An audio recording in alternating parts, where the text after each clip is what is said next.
I was speaking to someone quite senior in Downing Street about all of this yesterday, and about the challenge for Labour and how Labour both kind of appeals to reform voters like Bob, who might consider Labour in the future, or maybe he wouldn't, as well as to those who may have peeled off to the Greens or to the Lib Dems. And the one thing they were trying to say was, and I, we'll find out if this is right or not, is that the person they lose just to Reform and the person they lose to just to the Greens are actually arguably quite similar. And actually, when they look at them and when they focus group them, their priorities, particularly their top priorities, are the same, and they focus around cost of living. I just want to point out that if that is genuinely a reflection of Starmer's thinking, I have to say, if I were a Labour member, I would broadly be assuming they will not only lose the next election, but lose it really badly.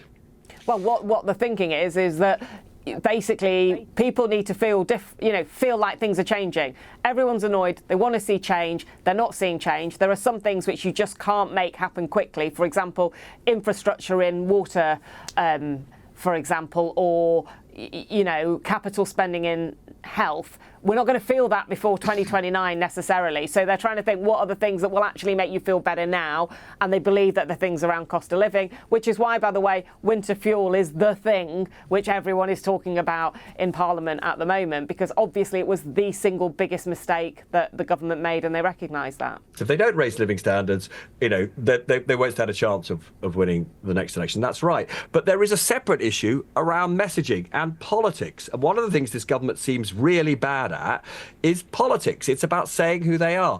And there is no world in which saying who you are in a clear way appeals both to Greens and Reform supporters. That is so. If that's what they mean, they are literally barking mad.